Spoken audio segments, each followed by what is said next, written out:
Hi, welcome to the Truth Doctor Show. My name is Dr. Courtney Tracy. I'm known as the Truth Doctor. And in this episode, I'm actually going to be reacting to season 2, episode 1 of Euphoria. On this show, I talk about the world through a mental health lens using pop culture and the media as my medium. If you've been here before, thank you for coming back. And if it's your first time, if you like this video, please like it, subscribe so that you don't miss out on any of my videos, and hit the bell for notifications as I will be coming out with a react video for every episode of season 2. I watched season 1. I did not have a YouTube platform at the time, so I don't have react videos to season 1, but we are diving in with episode 1 of season 2 today. Fezco's grandma was a motherfucking G. Let's see it.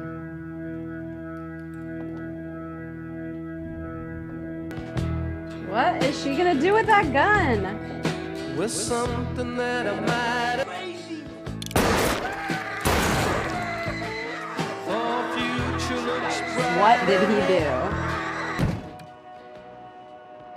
Hey, That's why. I just spoke to your daddy. You're gonna come live with Grandma now. Obviously, going into a room and shooting somebody in both of their kneecaps is not a normal or helpful thing to do. I can, however, see that as the grandmother of this young child, who it seems like the dad punched him in the face. So child abuse, grandmother trying to protect grandchild. Not saying that that's like the best response that could have happened, but I can see where her reasoning was coming into play here. Fezco knew that his grandma wasn't normal and did things that maybe other parents wouldn't do. But they were a family.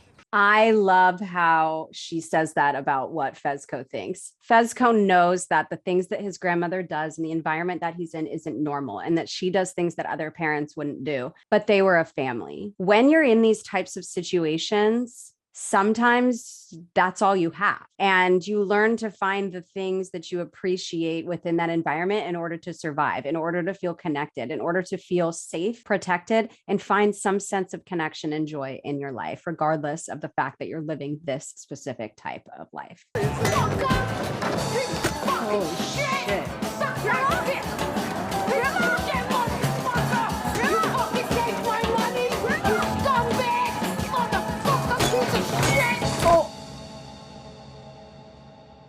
That was his first dark spot. With the grandmother teaching him that sometimes violence is the best course of action? No. I'm going to say that that's a hardcore no. And here's one of the reasons why.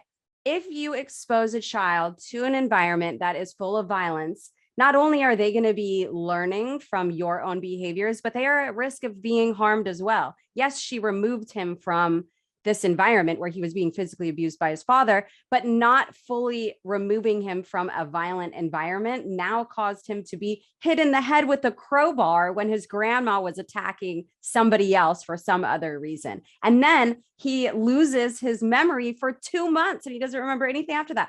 That also is and would be considered child abuse. Fez, you can see that he has done everything that he can throughout his life, living in this environment, in this lifestyle, handling what cards he was dealt in the best possible way. He doesn't know how to get out of this environment. He knows how to survive in this environment, and he's going to continue to survive in it, also to the point where he can thrive in it because it's all that he has ever known. Who is this dude? This dude ain't a dude. All right, her name is Lori. She's a little bit of a trip. Used to be a school teacher, but there ain't no money in that. All right. Used to be a school teacher, but there's no money in that. And so now she's involved in drug dealing. I am not saying that it's cool to go from being a school teacher to going to being a drug dealer or being a drug user or whatever, like a hardcore addicted drug user. But there is a really interesting point that is made in that statement because school teachers, some of the most important people, or should be some of the most important people in our society today, really aren't paid well and aren't treated well. And that trickles down into our entire society's issues with what's going on with our children and what's going on with our educational system altogether. So it's just, I kind of like that they threw that in there. I feel like it was really intentional. Because I didn't like the way he did business. Says the guy who brings a kid to a drug deal. That's not a kid, that's my business partner.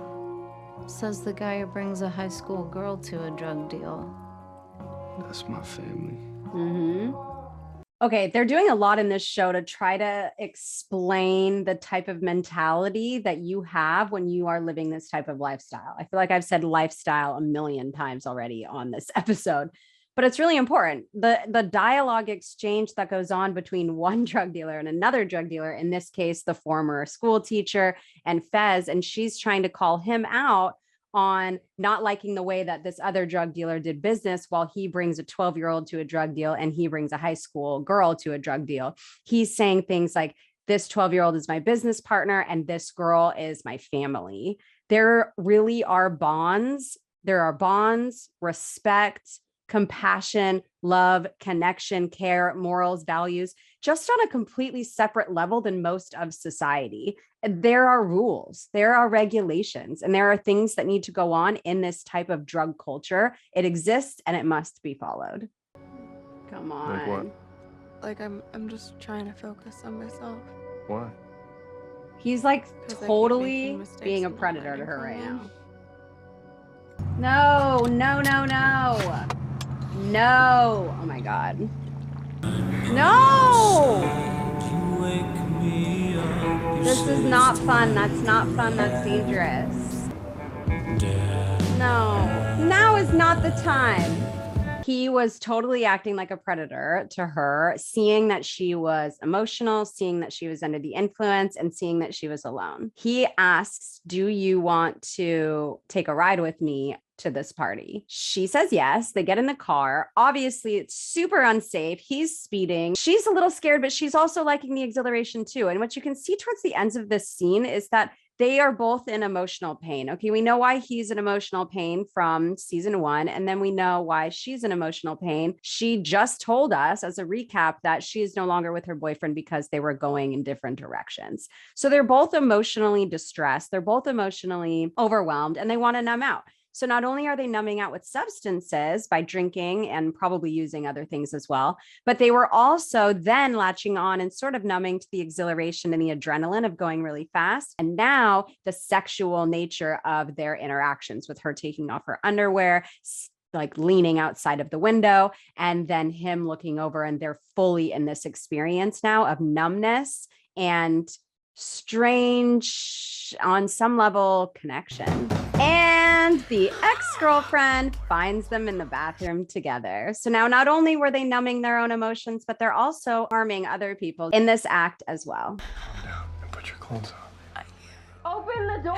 You're my best friend. You can see that Cassie's really going through something right now. Yes, she just hooked up with her best friend's ex-boyfriend, I think is ex. And so obviously she isn't feeling good about that. When we are emotionally numbing, when we're emotionally escaping and we're under the influence, and we end up doing things that we wouldn't typically do if we weren't emotionally distressed, if we weren't under the influence, if we weren't out of our right state of mind, if we weren't going through the things that we were going through, we likely would not engage in the acts that we engage in. As soon as she realizes that, like, basically, I think what's going on in this moment for her, where we're doing something, we don't realize the repercussions of what it is that we are doing until the repercussions start to happen. And that's not because we don't care about the people that we may be hurting. It has a lot to do with the fact that we are hurting so much and we don't care what we have to do to no longer hurt anymore. No, do not do it.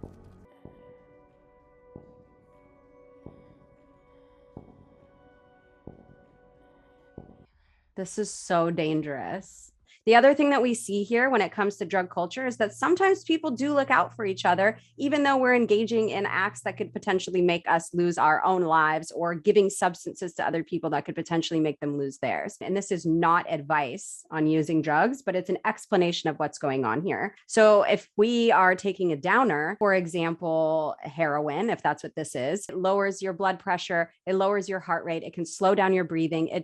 It's a downer. So it's decreasing all of the systems in your body. Now, if it gets too low, you can go into cardiac arrest, can pass out. And the contrast to that, you take something called an upper, and that's going to increase your heart rate, increase your blood pressure, increase your breathing, and it's going to just try to level out the manufactured homeostasis that you're trying to get inside your body. So that's why she says, give me the Adderall, because she's taken too much of a downer. And I think she might have done the heroin that she found in the car earlier in the episode. And now she needs the Adderall to balance herself out. Sometimes people bank on being able to do this combination of substances that they have or that they can find to make them okay. And it doesn't always result in what we're seeing in this episode.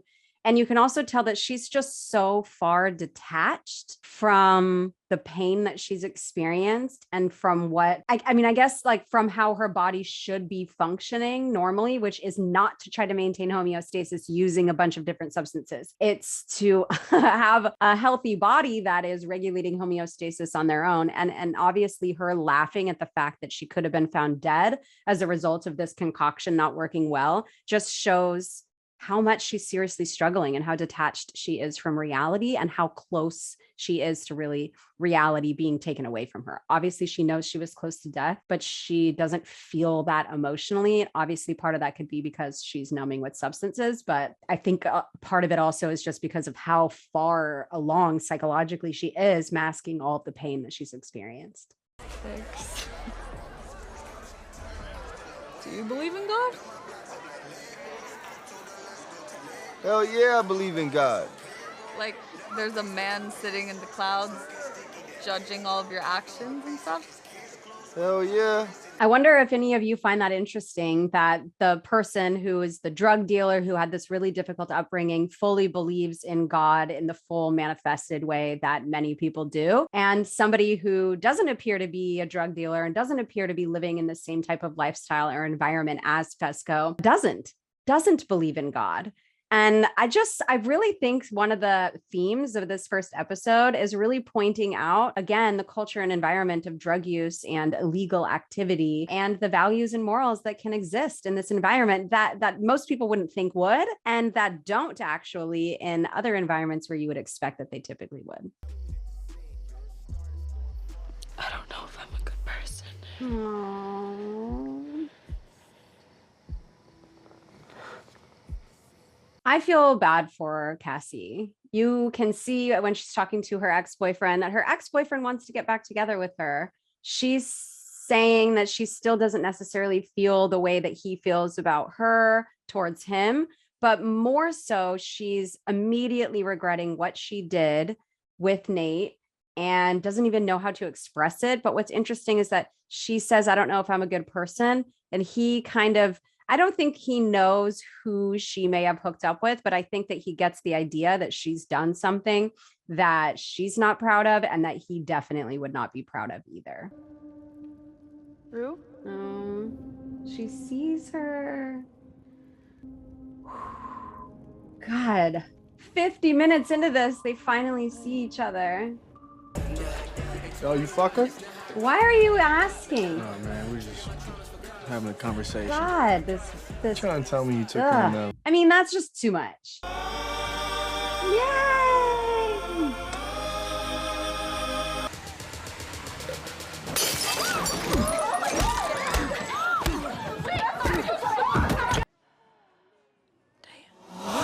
Damn. This show is so good. This last cut that we just saw relates perfectly back to the beginning of this episode, where he learned from his grandma that violence was sometimes the best course of action to get what it is that you want. So we can see that he still has that mentality while also being really respectful to this girl that he's been talking to on the couch the whole time. And you can see her response is like, whoa, what the hell? Confused. Kind, compassionate, connective. She gives her phone number to him. And then a moment later, he's beating the shit out of somebody because of something that happened in the year prior. There is so many psychological concepts that we see in this episode. To do a really quick recap, what we learned in this episode, what they emphasized and provided symbolism for in this episode was drug culture and the drug environment, different aspects of morality, values, rights, and respects that we see in these types of environments. We see people engaging in substance use to mask the emotional and psychological and mental and possibly interpersonal pain that they've experienced. We also see people be upset with their behaviors shortly after, once they start to experience the repercussions of what they're going through. And what we also see is some really intense projection coming from Nate onto Cassie's ex-boyfriend, when he's just getting in his face, trying to ask about whether or not they were intimate, whether or not they hooked up, when in reality, he's the one that hooked up with her. The human mind is super complex, and the ways that we run away from the feelings that we're experiencing can be really intense at times. And that's part of why I really, really like this show, because it gives insight to a world that a lot of people aren't typically exposed to. And as somebody who has a history of engaging in drug selling, engaging in drug use, and then engaging in 8 years of drug treatment, where I'm helping other people pull themselves out of this environment, I think I'm a really great person to continue to provide commentary on this episode. If you have any questions about any of the clips that we did show, please let us know in the comments below, and I will answer them as best as I can. I hope that you liked it. Please subscribe if you do. We'll be coming out with new episodes every week in reaction to this season. Don't forget to like it if you like it. As always, I am glad that you exist.